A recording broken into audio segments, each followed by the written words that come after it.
All right, good morning guys.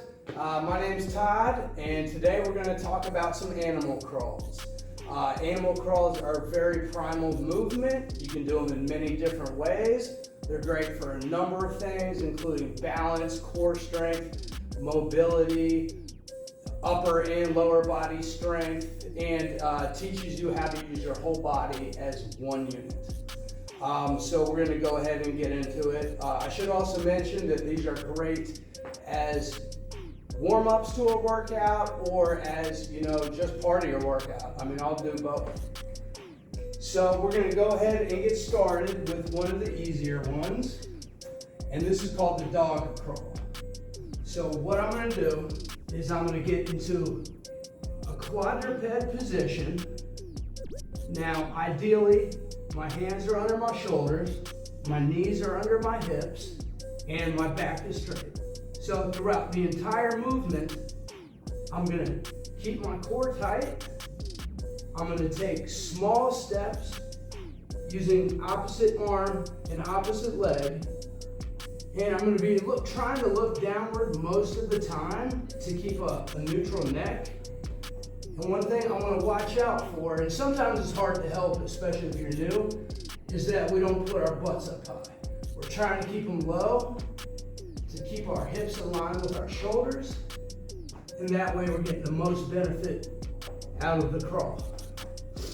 So just starting off with these, it's easy to go forward. It's a little harder to go backward, but definitely don't skip out on going back. And then we can also do the same thing, side to side. We can crawl in circles to change direction. And all of these different kind of movements engage different muscles at different intensities. So that in a nutshell is the dog crawl. The next one we're going to do is called the bear crawl. And so with this one, we're going to go ahead and lower ourselves down into a pike or a downward dog type position. And so I'm trying to press my chest towards my knees, and hopefully if I'm doing this right, I got a straight back. I'm not rounding my back. This is a great opener for your hamstrings, ankles and calves, especially when you go backwards. And just like with the dog crawl, by moving in different directions or rotating, we're going to get a kind of different feel or a different effect.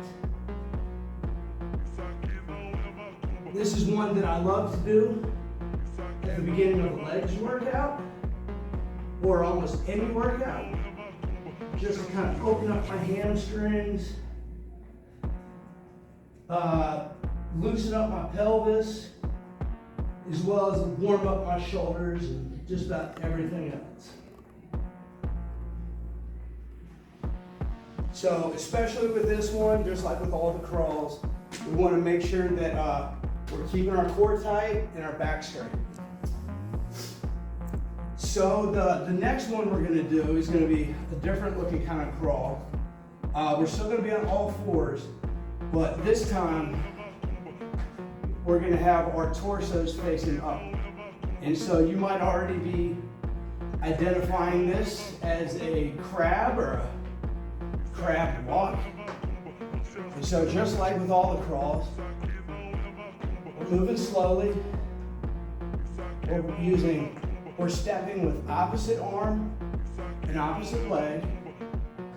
And with the crab crawl, I like to try and look up at the ceiling to make sure I'm keeping my neck in more of a neutral position. And in the beginning, it'll be tough. But after a little bit of practice, you'll be able to really squeeze your glutes and get your hips up higher. But if you gotta start off with them low, that's fine. That's how I got started.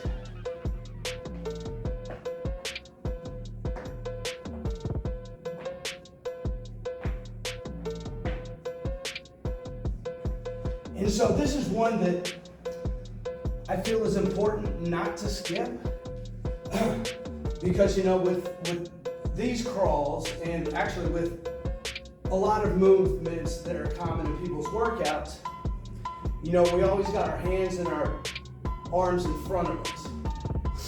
So a lot of repetitions of that, you might start noticing that your shoulders get tight and start to round forward. And by doing the crab crawl or crab walk or even just crab presses, we're reversing some of that by getting our arms behind us and underneath of us.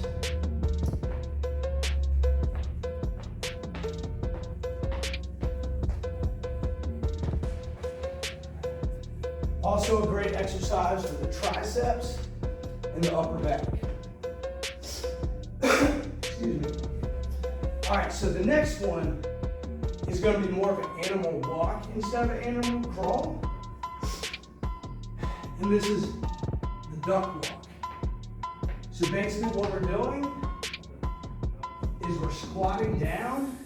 It's going to require us to have an anterior pelvic tilt in order to really open up those hamstrings. And we want to keep our core tight and our back straight. So to make it more intense, you go lower as long as you can keep that same form. And this one, at first especially, is very, very intense on the quadriceps. But after a little bit of practice, you'll start to build up some strength and some tolerance.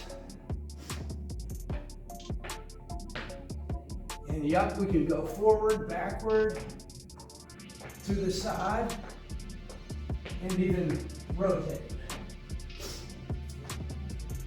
All right, so the next one is going to be a crawl slash hop.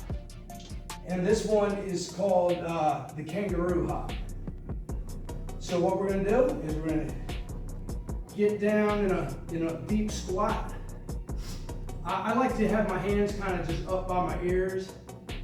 But so what I'm going to do is I'm going to jump up, land soft. And so an important part of this one is that we want to go from our body from a deep squat to fully extended just for a split second before we dip down into the next squat. And so here's what it'll look like if we do a couple consecutively.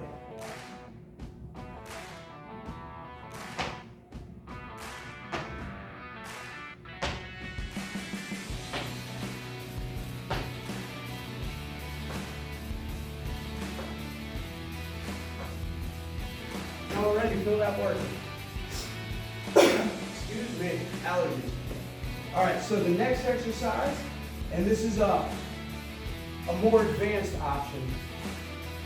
This one is either called, depending on who you talk to, it'll either be called the crocodile or the jaguar crawl. And so this one, we're going to start in the same position as the dog crawl. Take a step with opposite arm, opposite leg, and then I'm going to lower my chest and one shoulder towards the floor.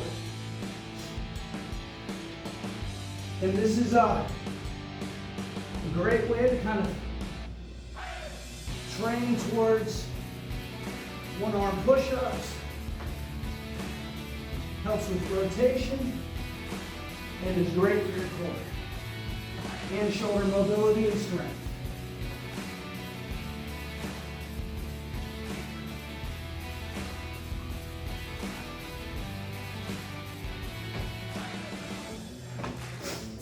And that's about all I got for you today on the crawls.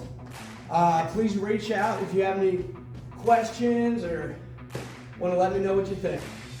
Thanks. See you next time.